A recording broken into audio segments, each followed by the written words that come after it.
اللہ وبرکاتہ۔ اعوذ باللہ من الشیطان الرجیم، بسم اللہ الرحمن الرحیم۔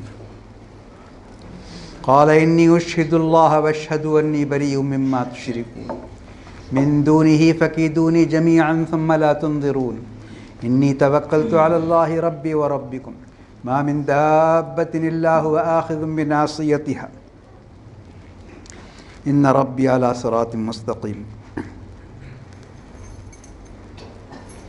کل سورہ یونس کی بات آئی تھی اور یونس علیہ السلام کے تعارف میں کچھ جملے آپ کے سامنے کہے گئے تھے۔ آج جو سورت تلاوت کی گئی ہے یہ سورہ ہود ہے۔ یہ سب انبیاء کے نام ہیں، انبیاء کے نام پر یہ سورتیں ہیں۔ ان انبیاء پر کیا گزری اور انہوں نے اپنی قوم کو کس طرح دعوت دی، حق سمجھانے کی کیسے انہوں نے کوشش کی، قوم نے کیا جواب دیا۔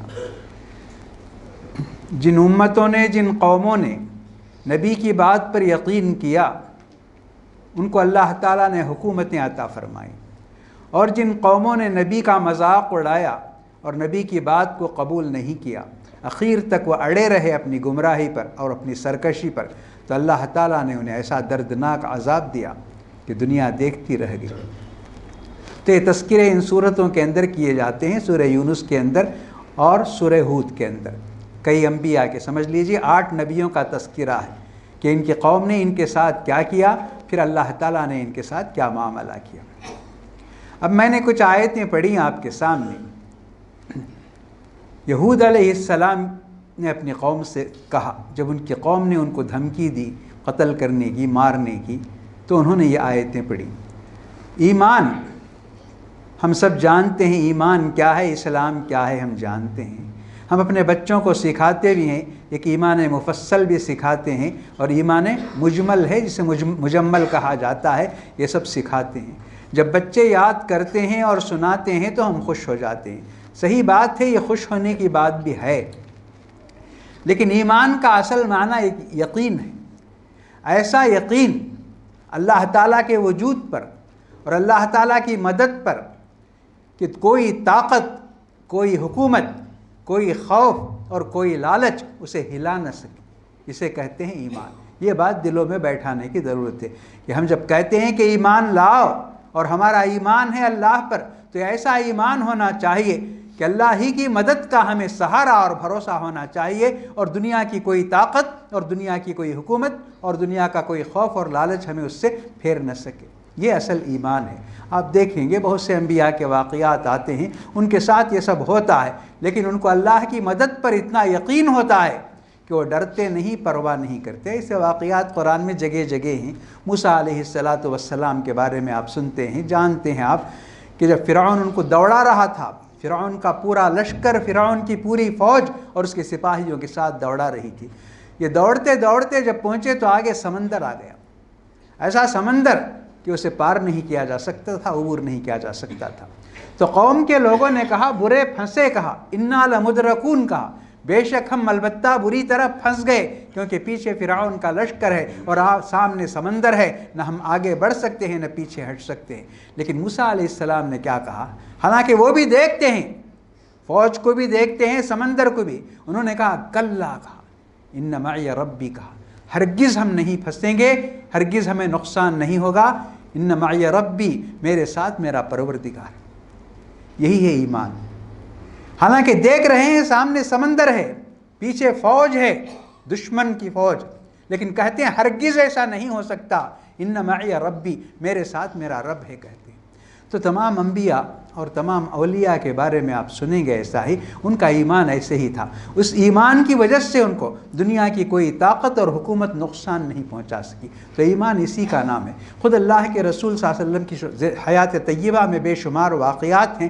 ایک واقعہ یہ بھی ہے کہ آپ ایک مرتبہ ایک درخت کے سائے میں لیٹے ہوئے تھے، تنہا تھے، آپ کی تلوار اس درخت کی ایک شاخ سے لٹکی ہوئی تھی، تو وہاں ایک دشمن آ گیا آپ کا، اور اس نے وہ تلوار نکال لی اور آپ کو جگایا، اور اس نے بڑی ہی حقارت کے ساتھ کہا، ہمیشہ آپ اپنے صحابہ کے ساتھ رہتے تھے اور اپنے آپ کو بہت محفوظ سمجھتے تھے، آج آپ تنہا مجھے مل گئے ہیں، بتائیے میرے ہاتھ سے آپ کو کون بچائے گا؟ اس نے پوچھا۔ آپ نے پورے اطمینان کے ساتھ یقین کے ساتھ کہا اللہ کا، پورے یقین کے ساتھ، نہ گھبرائے آپ نہ پریشان ہوئے، کوئی خوف نہیں، آپ نے فرمایا مجھے اللہ بچائے گا۔ آپ کے کہنے کے انداز میں اتنا اعتماد تھا، اتنا بھروسہ تھا کہ وہ کافر کے ہاتھ سے تلوار چھوٹ کے نیچے گر گئی۔ تو پھر اللہ کے رسول صلی اللہ علیہ وسلم نے وہ تلوار اٹھائی اور اس سے پوچھا اب بتا تجھے کون بچائے گا؟ اس کے پاس کوئی جواب نہیں تھا، لیکن رسول اللہ صلی اللہ علیہ وسلم نے اس کو معاف کیا، جاؤ میں تمہیں معاف کرتا ہوں، یہ فرمایا۔ تو واپس گیا اور اس نے ہر ایک سے کہا جیت من عند خیر الناس، کہا میں بہترین انسان کے پاس سے آیا ہوں، ہر ایک سے اس نے کہا، کیونکہ آپ چاہتے تو بدلہ لے سکتے تھے، وہ آپ کی جان لینے کے لیے آیا تھا، آپ چاہتے تو اس سے بدلہ لے سکتے تھے، لیکن آپ نے کسی سے کوئی بدلہ اپنی ذات کے لیے نہیں لیا، اس لیے آپ نے اسے معاف کیا۔ اس کا فائدہ یہ ہوا کہ وہ جہاں بھی گیا آپ کو سب سے بہترین انسان کہتا تھا۔ ایسے واقعات بے شمار ہیں نبی کریم صلی اللہ علیہ وسلم کی سیرت میں۔ ابھی پرسوں سورہ توبہ ہی میں آپ کو یہ بات بتائی گئی کہ جب دشمنان اسلام کفار مکہ آپ کی تلاش میں ہجرت کے موقع پر غار کے سرے پر پہنچ گئے تھے، ابو بکر رضی اللہ تعالیٰ عنہ نے کہا کہ اگر کوئی اپنے پیر کو دیکھنا چاہے تو وہ ہمیں دیکھ لے گا، وہ گھبرا گئے تھے، تو آپ نے فرمایا لا تحزن ان اللہ معنا، فرمایا گھبراؤ نہیں اللہ ہمارے ساتھ ہے، فرمایا۔ تو یہی ہے ایمان، ایسا ایمان چاہتا ہے اللہ تعالیٰ کہ مسلمانوں کا یہ ایمان ہو کہ وہ ہمیں اللہ پر جب ایمان لائے ہیں تو سمجھنا چاہیے کہ ہم کبھی تنہا نہیں ہیں اور اللہ تعالیٰ ہمیں کبھی دشمن کے حوالے نہیں کرے گا۔ اس ایمان کے بعد ہی اللہ تعالیٰ کی مدد اور اللہ تعالیٰ کی نصرت ہمارے ساتھ ہوتی ہے۔ صرف زبان سے 1000 بار بھی ہم کہیں ایمان کی بات، اسلام کی بات اور کلمہ ہم پڑھیں، یہ وہ کیفیت نہیں پیدا کر سکتا اور اس میں وہ خاصیت نہیں آ سکتی، یہ ایمان ہے۔ تو یہاں بھی میں نے جو آیت پڑھی ہے وہ آیت میں یہی بات ہے، دیکھیے یہود علیہ السلام، قوم عاد بہت طاقتور قوم تھی، خود قرآن کہتا ہے دنیا کی سب سے طاقتور قوم تھی، انہوں نے ساری دنیا کو چیلنج کیا ہوا تھا، من اشد منا قوہ کہتے تھے، ہم سے طاقتور دنیا میں کون ہے، یہ وہ کہتے تھے۔ ان کے پاس ہود علیہ السلام کو اللہ تعالیٰ نے بھیجا، انہوں نے بتایا اللہ پر ایمان لاؤ اور طاقت کو اللہ کی امانت سمجھو، اللہ تعالیٰ کی امانتیں ہیں یہ تمام۔ آدمی کو جو صلاحیت ملتی ہے، آدمی جب اپنے ماں کے پیٹ سے آتا ہے تو وہ کتنا غریب ہوتا ہے، کتنا محتاج ہوتا ہے، خاص کر آدمی کا بچہ۔ دوسرے بچے تو چند لمحوں کے بعد، چند گھنٹوں کے بعد، چند دنوں کے بعد اپنے پیروں پہ کھڑے ہو جاتے ہیں، لیکن انسان کے بچے کو اپنے پیروں پہ کھڑے ہونے کے لیے کتنی مدت لگتی ہے، دیکھیے 20 سال بعد بھی وہ اپنے باپ کی مدد کا محتاج ہوتا ہے، ان کے خرچ کی ضرورت اسے محسوس ہوتی ہے، ایسا انسان ہے۔ تو انسان کو جو کچھ ملتا ہے وہ اللہ تعالیٰ کی طرف سے ملتا ہے، تو یہ طاقت بھی امانت ہے۔ تو ہود علیہ السلام نے قوم کو سمجھایا کہ اللہ تعالیٰ طاقت اس لیے دیتا ہے کہ کمزور کی مدد کی جائے، دشمن کو اور ظالم کے ہاتھ پکڑے جائیں، اس لیے یہ طاقت، لیکن وہ ماننے کے لیے تیار نہیں تھے، کہتے تھے من اشد منا قوہ کہتے تھے، اور وَإِذَا بَطَشْتُمْ بَطَشْتُمْ جَبَّارِينَ، یہ سب قرآن کی آیتیں ہیں کہ جب وہ کسی کو پکڑتے تھے، کسی پر ظلم کرتے تھے تو حد کر دیتے تھے، انتہا کرتے تھے۔ بہت سمجھایا ہود علیہ السلام نے، اللہ پر ایمان لاؤ اور تمہارے پاس جو کچھ ہے یہ اللہ کا دیا ہوا ہے سمجھو اور اللہ تعالیٰ کی امانت ہے، لیکن وہ ماننے کے لیے تیار نہیں تھے، بلکہ انہوں نے ہود علیہ السلام کو ڈرایا اور دھمکایا کہ تم ہمارے معبودوں کو، ہمارے بتوں کو برا کہتے ہو، دیکھنا یہ بت تمہیں کیا کرتے ہیں، تم اگر باز نہیں آؤ گے، تم اپنی بات کو نہیں چھوڑو گے تو تمہارا نتیجہ اور انجام تم اپنی آنکھوں سے دیکھنا۔ اب یہاں دیکھیے ایمان کی بات میں کر رہا تھا، ہود علیہ السلام اکیلے ہیں، ان کے مقابلے میں پوری قوم ہے، پوری طاقت ہے پوری قوم کی، اور قوم کا سہارا پورے بت ہیں، معبودان باطلہ جتنے بھی ہوں گے، 1000 ہوں گے، لاکھ ہوں گے، یہ سب ہیں، ان کی طرف سے دھمکی انہوں نے دی کہ ہمارے بت جو ہیں تمہیں چھوڑیں گے نہیں۔ تو اس کے جواب میں اکیلا آدمی ڈر جاتا ہوگا، لیکن ہود علیہ السلام نے جو کہا وہی آیتیں میں نے آپ کے سامنے پڑھی ہیں۔ فرمایا انہوں نے انی اشہد اللہ واشہدوا، میں اللہ کو گواہ بنا کر کہتا ہوں تم بھی گواہ رہو، تم جو شرک کرتے ہو، بتوں پر جو تمہارا ایمان ہے اور بتوں پر جو تمہارا بھروسہ ہے، میں اسے نہیں مانتا۔ فکیدونی جمیعا، تم سب مل جاؤ، تم بھی اور تمہارے معبودان باطلہ سب مل جاؤ اور مجھے نقصان پہنچانے کی کوشش کرو۔ دیکھیے ایمان یہی، فکیدونی جمیعا ثم لا تنظرون، کیوں تم مجھے نقصان نہیں پہنچا سکتے۔ انی توکلت علی اللہ، بے شک میں نے بھروسہ کیا ہے اللہ تعالیٰ کی ذات پر، ربی و ربکم، جو میرا بھی پروردگار ہے اور تمہارا بھی پروردگار ہے، میرا ایمان اس پر ہے، میرا بھروسہ اس پر ہے، میرا یقین اس پر ہے، اور وہ مجھے ضائع نہیں کرے گا، نقصان نہیں پہنچائے گا، تم کوشش کر کے دیکھ لو۔ کہا یہ ایمان ہے اصل ایمان۔ ایسے ہی ایمان کی ضرورت ہے مسلمان کو یہ ایمان حاصل ہو جائے تو آج دنیا میں جس طرح وہ ذلت کی زندگی بسر کرتا ہے، ہر شخص جو مسلمان کی جان سے کھیلتا ہے، مال سے کھیلتا ہے، مسلمان کی حکومتوں سے کھیلتا ہے، مسلمان کی مسجدوں سے کھیلتا ہے، یہ سب کچھ ہوتا ہے، یہ نہیں ہوگا۔ تو ایمان اسے کہتے ہیں، اسلام اسے کہتے ہیں۔ تو یونس علیہ السلام کی زندگی میں جو بات ہوئی وہ یہ کہ ان کے پاس صبر کی کمی تھی۔ اللہ تعالیٰ کہتا ہے، میں نے کل ہی آپ سے بتا دیا کہ ہمیں کسی نبی کی شان میں گستاخی نہیں کرنا ہے، تو اللہ تعالیٰ نے بتایا کہ ان کے پاس صبر کی ذرا کمی تھی۔ ایک نبی کو اپنی قوم سے، اپنی امت سے اتنی محبت ہونی چاہیے کہ وہ ہمیشہ ان کے ساتھ رہے اور ان کی بھلائی چاہے اور انہیں آگ سے بچانے کی کوشش کرے اور انہیں سیدھا راستہ دکھائے اور عذاب کو وہ ٹالتا رہے۔ لیکن یونس علیہ السلام نے صاف صاف بات کہی، ایمان لاؤ یا نہیں تو میں عذاب کو بلاتا ہوں۔ کہا اس طرح کی بات انہوں نے کی۔ قوم نے کہا بلاؤ عذاب کو، کہا تو انہوں نے عذاب کو بلایا، عذاب آ گیا۔ تو پھر قوم مان گئی، اللہ کو بھی مان گئی، اللہ کے عذاب سے بھی ڈر گئی، تو اس نے کہا کہ ہم ایمان لانے کے لیے تیار ہیں، تو وہ عذاب اٹھا لیا گیا۔ سورہ یونس کے اندر یہ بات بتائی جا رہی ہے۔ اللہ تعالیٰ فرماتا ہے کسی بھی قوم پر اللہ کا عذاب آنے کے بعد واپس نہیں گیا، الا قوم یونس، سوائے یونس کی قوم پر، کیونکہ جلدی کر دی گئی تھی اس بات میں، عذاب کو بلانے میں جلدی کر دی گئی تھی، اس لیے ان کو موقع دیا گیا، ان کا عذاب اٹھا لیا گیا۔ یہ سورہ یونس کے اندر موجود ہے۔ اور سورہ یونس کے مضامین میں ایک دو تین مضمون ایسے بھی ہیں، دیکھ لیجئے آپ، مختصر میں بتا دیتا ہوں آپ کے سامنے۔ ایک مضمون یہ ہے کہ ہم مشرکین مکہ اور کفار کو بہت غلط گمراہ سمجھتے ہیں، لیکن ان کے اندر بھی کچھ نہ کچھ نیکی تھی، ان کے اندر بھی کچھ توحید تھی، اور ان کے اندر بھی کچھ حق تھا۔ وہ اس طرح کہ اللہ تعالیٰ خود بتاتا ہے، نقشہ کھینچ کر بتاتا ہے کہ جب وہ سمندر کا سفر کرتے اور سمندر کی موجوں میں گھر جاتے اور انہیں یقین ہو جاتا کہ اب موت کے منہ میں جانے کے سوا کوئی چارہ نہیں ہے، تو اللہ تعالیٰ کو بلاتے تھے، اپنے بتوں کو بھول جاتے تھے، معبودان باطلہ کو بھول جاتے تھے، اللہ واحد کو بلاتے تھے پورے اخلاص کے ساتھ، دعوا اللہ مخلصین لہ الدین، کیونکہ وہ جانتے تھے کہ اللہ تعالیٰ ہی بچا سکتا ہے، ہمارے معبودان باطلہ بچا نہیں سکتے، یہ وہ جانتے تھے۔ تو میں اس سے یہ بتانا چاہتا ہوں کہ ہم مشرکین کو بہت غلط کہتے ہیں، کفار کو ہم بہت غلط کہتے ہیں، لیکن اتنا وہ جانتے تھے کہ حقیقت میں اللہ ہی کے پاس پوری قدرت ہے۔ باقی جن کو ہم بلاتے ہیں یہ فیشن کے طور پر بلاتے ہیں یا ایسا ہی کسی طرح بلاتے ہیں، یہاں تک کہ جب وہ طواف کرتے تھے، حج و عمرہ کے لیے جب جاتے تھے تو تلبیہ جو پڑھتے تھے، لبیک جو پڑھتے تھے، اس میں وہ کہتے تھے الا شریکن لبیک لا شریک لک لبیک الا شریکن تملکہ، کہ تیرا ایک ہی شریک ہے اور وہ بھی تیرے ماتحت ہے، وہ لا یملکک، وہ تیرا مالک نہیں ہے، تو اس کا مالک ہے، یہ کہتے تھے۔ تو ان کے پاس حقیقی رب کی پہچان تھی، لیکن وہ لوگ غلطی سے، گمراہی کی وجہ سے دوسرے معبودان باطلہ کو بلاتے تھے۔ یہ بات یہ قرآن نے بتائی۔ اور دوسری بات آپ سن چکے ہیں کہ ان کے پاس حرام اور حلال کی تمیز بھی تھی۔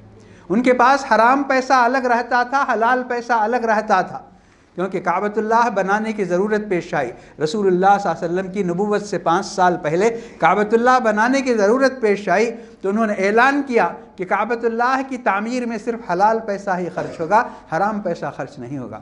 تو انہوں نے حلال پیسے دیے، اور حلال پیسے ان کے پاس اتنے نہیں تھے کہ کعبۃ اللہ کی 4 دیواریں بنتی، 3 دیواریں پوری بنی، 4تھی دیوار چھوٹی رہ گئی۔ تو دیکھیے ان کے پاس حرام اور حلال کی تمیز تھی، اور آج ہمارے پاس یہ تمیز ذرا کم ہے۔ اور اللہ کے رسول صلی اللہ علیہ وسلم نے اپنی پیشین گوئی میں فرمایا کہ ایک زمانہ ایسا آئے گا کہ میری امت کو پہچان نہیں رہے گی، تمیز نہیں رہے گی کہ اس کے پاس جو دولت آتی ہے وہ حرام کی راہ سے آتی ہے یا حلال کی راہ سے آتی ہے۔ اور ایک خصوصیت بھی آپ سن لیجئے، بہت خصوصیتیں ہیں ان کی، ہم بہت حقارت سے ان کا نام لیتے ہیں، کفار مکہ کا اور مشرکین کا۔ یہ خصوصیت یہ بھی تھی کہ وہ کسی کا کھاتے تھے تو اس کا احسان مانتے تھے، اسے نقصان نہیں پہنچاتے تھے۔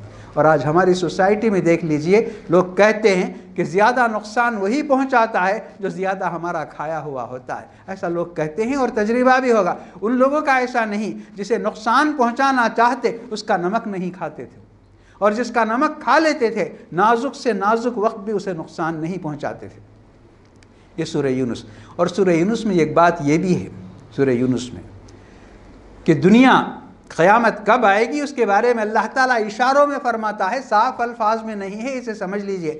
فرماتا ہے اللہ تعالیٰ کہ دنیا بہت ترقی کرے گی، دلہن کی طرح بن جائے گی، حتیٰ اذا اخذت الارض زخرفها وزینت، بن سنور کر رہ جائے گی دنیا، ہر اچھی چیز اس دنیا کے اندر مہیا ہو جائے گی، آدمی کو حاصل ہو جائے گی۔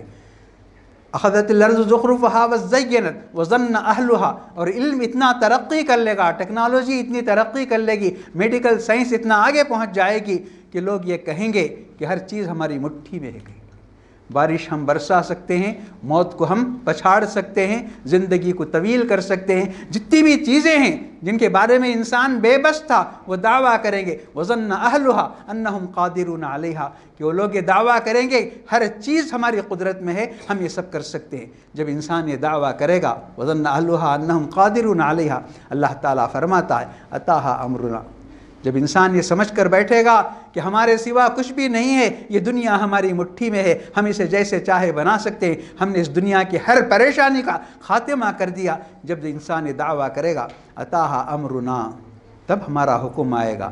حکم کیا ہے؟ وہی قیامت کا حکم ہے، لیلاً او نہاراً، رات میں آئے گا یا دن میں آئے گا، یہ رات اور دن شک کے لیے نہیں ہے، جب آئے گا وہ ایک ہی منٹ میں آئے گا، دنیا میں کہیں رات ہوگی، دنیا میں کہیں دن ہوگا۔ یہ کہنے کا مطلب ہے کہ اللہ تعالیٰ کا حکم آئے گا، اتاہا امرنا لیلا و نہارا فجعلناہا حصیدا، یہ پوری دنیا چٹیل میدان بن جائے گی، یہاں نہ انسان ہوں گے، نہ پہاڑ ہوں گے، نہ درخت ہوں گے، کچھ بھی نہیں ہوں گے۔ دیکھنے والا یہ سمجھے گا کل لم تغن باللمس، کہ کل تک اس دنیا کے اندر کوئی چیز تھی ہی نہیں، یہ سمجھے گا۔ یہ بتایا اللہ تعالیٰ نے۔ اس کے بعد سورت کے اختتام میں ایک بات اللہ تعالیٰ نے یہ بتائی، فرعون کا قصہ سنایا، فرعون کتنا ظالم تھا، کتنا جابر تھا، اس کا دعویٰ کیا تھا، یہ سب آپ سنتے رہتے ہیں۔ اس نے کہا نہ ربکم الاعلی، کہا، صرف رب نہیں کہا، میں سب سے بڑا رب ہوں کہا، اور اس نے کہا میں ساری دنیا تلاش کر لیا، میرے سوا کوئی رب نہیں ہے، یہ سب وہ کہتا تھا۔ موسیٰ علیہ السلام نے اسے بہت سمجھایا، ہر طریقے سے سمجھایا، محبت کے ساتھ، خلوص کے ساتھ سمجھایا، لیکن وہ مقابلے پر تلا ہوا تھا۔ اخیر میں انجام کیا ہوا؟ وہ خود غرق ہوا۔ موسیٰ علیہ السلام کے سامنے سمندر آیا، اللہ تعالیٰ نے موسیٰ علیہ السلام کو بچا لیا، لیکن فرعون غرق ہوا۔ غرق ہوتے وقت اس نے موت کے فرشتوں کو دیکھا۔ یہ بھی اللہ تعالیٰ فرماتا ہے کہ توبے کا دروازہ کھلا ہوا ہے۔ کب تک ہے؟ جب تک آدمی موت کے فرشتوں کو نہیں دیکھتا تب تک توبے کا دروازہ کھلا ہوا ہے۔ آدمی لاکھ گناہ کرے، غلطیاں کرے، اگر وہ سچے دل کے ساتھ توبہ کرتا ہے تو اللہ تعالیٰ اس کی توبہ کو قبول کرتا ہے، لیکن جب موت کے فرشتوں کو وہ اپنی آنکھوں سے دیکھ لیتا ہے تو اس کی توبہ قبول نہیں ہوتی۔ تو فرعون نے موت کے فرشتوں کو اپنی آنکھوں سے دیکھ لیا، تو اس نے اعلان کیا، اپنے اسلام کا اعلان کیا، اپنے ایمان کا اعلان کیا۔ تو اس سے کہا گیا الآن وقد کنت من المفسدین، کہ اس وقت تمہاری توبہ تمہاری قبول نہیں کی جائے گی، اور تمہاری توبہ تمہیں کام نہیں آئے گی، کر کے اسے غرق کر کے اس کی جان نکالی گئی سمندر میں۔ اس کے بعد اللہ تعالیٰ فرماتا ہے فَالْيَوْمَ نُنَجِّيكَ بِبَدَنِكَ لِتَكُونَ لِمَنْ خَلْفَكَ آیَةً، اب تمہارے جسم کو ہم بچا لیں گے، بچا کر رکھیں گے، آئندہ آنے والوں کے لیے عبرت کا نشان اور عبرت کا سامان بنا کر رکھیں گے، کہ جو شخص سب سے بڑا خدا ہونے کا دعویٰ کرتا تھا اس کی موت کیسی بے بسی کے ساتھ آئی، یہ بتانے کے لیے تمہارے جسم کو ہم بچا کر رکھیں گے۔ یہ اللہ تعالیٰ نے فرمایا، سورہ یونس کی آیت ہے، اور آج جاننے والے جانتے ہیں کہ مصر کے میوزیم میں اس کی لاش رکھی ہوئی ہے، فرعون کی لاش، جس نے کہا تھا نہ ربکم الاعلی، میں سب سے بڑا پروردگار ہوں، میرے سوا کوئی رب نہیں، اور اس نے اتنی برائیاں کی، سارے بچوں کو اس نے قتل کیا، معصوم بچوں کو پیدا ہوتی ہے، کیونکہ نجومیوں کی ایک ٹیم تھی اس کے سامنے، ہر سال وہ پوچھتا تھا یہ سال کیسا گزرے گا، کیا خطرہ ہے، یہ پوچھتا تھا۔ تو ایک سال جب موسیٰ پیدا ہونے والے تھے تو نجومیوں نے بتایا کہ بنو اسرائیل میں ایک بچہ پیدا ہوگا جس سے تمہاری سلطنت کو خطرہ ہے گا۔ تو اس نے کہا جتنے بچے پیدا ہوں گے بنو اسرائیل میں وہ ذبح کر دیے جائیں، تو وہ ذبح کر دیے گئے سارے بچے، اور موسیٰ کے ذریعے اس کا انجام ہونا تھا۔ تو اللہ تعالیٰ نے موسیٰ کی حفاظت کی. کہا جاتا ہے جس کو اللہ رکھے اسے دشمن کیا چکھے کہا جاتا ہے. کس طریقے سے اللہ تعالیٰ نے موسیٰ علیہ السلام کی حفاظت کی، بلکہ موسیٰ علیہ السلام کو فرعون کے محل ہی میں پہنچا کر اس کی حفاظت کی، کیونکہ حفاظت کا سب سے بہترین طریقہ یہی ہوتا ہے. تو سورہ یونس میں یہ بھی بات تھی. اور سورہ ہود کے مضامین میں نے آپ کے سامنے بتائے کہ سورہ ہود میں 7 پیغمبروں کا ذکر ہے، بڑے بڑے پیغمبروں کا ذکر ہے، لیکن نام اسے ہود رکھا گیا. تو ہود رکھنے کی وجہ بظاہر یہ سمجھ میں آتی ہے کہ ہود علیہ السلام نے اپنی قوم کے سامنے جس ایمان کا اظہار کیا، مظاہرہ کیا کہ سب مل کر آؤ کہا. یہ بہت بڑی بات ہے. آپ سوچ کر دیکھیے، اگر دشمن ہمارا بڑا ہے، دشمن تعداد میں زیادہ ہے، دشمن کے پاس طاقت زیادہ ہے، تو کیسا بھی انسان ہل جاتا ہے، ڈر جاتا ہے، گھبرا جاتا ہے. لیکن جب ایمان، اصل ایمان کی طاقت ہوتی ہے تو انہوں نے کہا تم سب آؤ. تم سب نہیں بلکہ تمہارے تمام معبودوں کو بھی لے کر آ جاؤ، تمہارے تمام بتوں کو بھی لے کر آؤ اور مجھے نقصان پہنچانے کی کوشش کرو. یاد رکھو تم مجھے نقصان نہیں پہنچا سکتے، انہوں نے کہا. تو اللہ تعالیٰ نے اس سورت کا نام اتنے پیغمبروں کا ذکر ہونے کے باوجود ہود کے نام پر رکھا، حالانکہ اس میں نوح کا بھی ذکر ہے، موسیٰ کا بھی ذکر ہے، ابراہیم کا بھی ذکر ہے اور دوسرے پیغمبروں کا بھی ذکر ہے، لیکن اللہ تعالیٰ نے یہ نام رکھا. یہ 7 پیغمبروں کی امتوں کو ختم کرنے کے بعد اللہ تعالیٰ فرماتا ہے، بڑی عبرت کی بات ہے، دیکھیے فرماتا ہے وَكَذَلِكَ أَخْذُ رَبِّكَ إِذَا أَخَذَ الْقُرَىٰ. اللہ تعالیٰ جب کسی بستی کو پکڑتا ہے تو ایسے ہی پکڑتا ہے، ایسا ہی عذاب انہیں دیتا ہے کہ ان کا نام و نشان دنیا سے ختم ہو جاتا ہے، ان کی داستان باقی رہ جاتی ہے، عبرت کے لیے ان کی داستان باقی رہ جاتی ہے.